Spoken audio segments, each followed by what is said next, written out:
O Esperanto é uma língua fácil? Sim. Posso dizer, afirmar com convicção que o Esperanto é uma língua fácil. O Esperanto tem 16 regras fundamentais. Você aprende essas 16 regras fundamentais e pronto, já sabe todas as regras do Esperanto.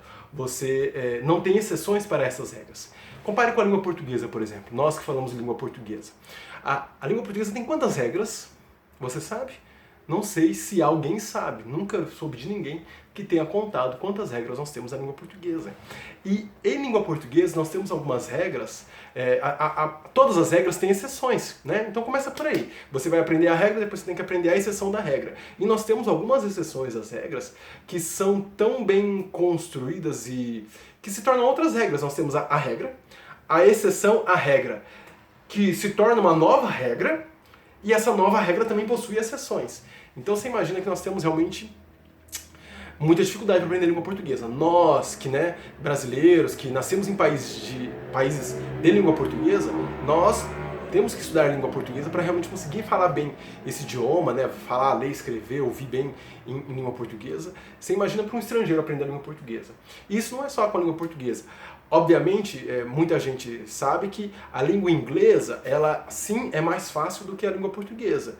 Mas o inglês também tem muitas regras, incontáveis, regras para as quais existem diversas exceções também, e também não é assim tão fácil, tanto é que muitas pessoas estudam inglês, né? No Brasil nós temos a língua inglesa nas escolas, e nós não terminamos o ensino médio sabendo falar inglês, sabendo ler e escrever inglês. Em regra, né? Nós não saímos da escola sabendo inglês, certo? E aí nós poderíamos culpar a didática, né? Ao método de ensino, a educação no Brasil, que não é boa. Poderíamos dizer isso, mas sinceramente, o meu professor de Esperanto, a pessoa que me ensinou Esperanto, também não era um bom professor, tá? Ele não era professor na verdade, aquilo era um hobby, e ele não tinha didática, não sabia, né? Não sabia nem Esperanto assim tão bem, tá? E me ensinou Esperanto, em poucos meses eu atingi o nível intermediário de Esperanto.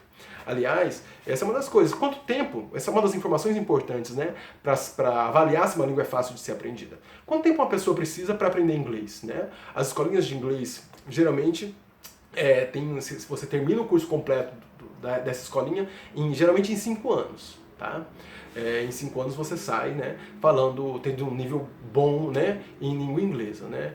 Em Esperanto, você é capaz, se você tem uma inteligência mediana, é mais ou menos disciplinado, você vai conseguir, em 3 meses, atingir o nível intermediário de Esperanto. Tá? Em 3 meses você já consegue conversar com alguém em Esperanto, ouvir alguém falando em Esperanto, escrever, ler em Esperanto. Então você já é capaz de fazer uma viagem internacional utilizando o Esperanto com 3 meses de estudo do idioma. Tá? Para você atingir o nível avançado, você vai precisar de um pouco mais do que esses 3 meses, mas esses 3 meses já é suficiente para você começar a pensar em Esperanto, tá? Já dá para chegar nesse nível, tá?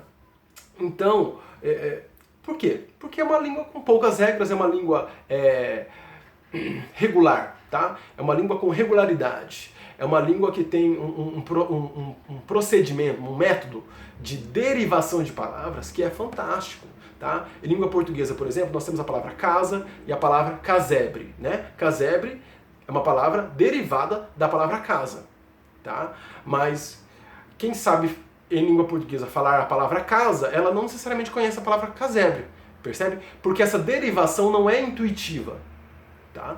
Em Esperanto não. Em Esperanto, se eu sei a palavra casa, eu vou saber como é que fala casebre. Eu vou saber como é que fala casinha, eu vou saber como é que fala casão, eu vou saber derivar essas palavras facilmente, porque existem regras para isso e essas regras são regulares, não tem exceções para essas regras.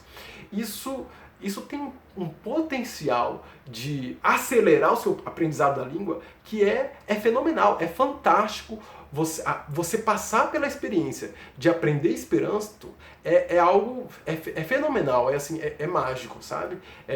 Em pouco tempo você consegue falar, em pouco tempo alguém está falando e você está entendendo, em pouco tempo você vai de repente dormir e perceber que você sonhou em Esperanto, sabe? Passar por essa experiência de estar falando uma outra língua é algo assim muito bacana, muito transformador. Quebra o teu paradigma com relação ao aprendizado de outros idiomas, tá? E dá para aprender rápido então Esperanto? Esperanto é fácil? É fácil, gente. Leon Tolstói, que é um escritor russo, né, muito conhecido, muito famoso, os romances dele são clássicos, né, da literatura russa, ele afirma ter aprendido Esperanto em 3 horas, tá? Em 3 horas, isso mesmo que você ouviu, tá? Não acredito que tenha sido um nível avançado do Esperanto, obviamente, mas se ele afirmou ter aprendido em 3 horas, ele com certeza já leu algum texto e conseguiu entender aquele texto com apenas 3 horas de estudo, né? Imagino que tenha sido isso. Então, é possível isso? É possível, gente, por conta disso. Por conta dessa regularidade, dessas só 16 regras, um vocabulário que é muito próximo do vocabulário de diversas línguas, tá? Então, esses radicais, isso facilita muito também o aprendizado e a absorção do aprendizado do Esperanto, de modo com que você seja capaz, qualquer pessoa seja capaz de aprender Esperanto em bem menos tempo do que vai aprender outras línguas. Tá bom, gente? É isso. Vamos aprender Esperanto.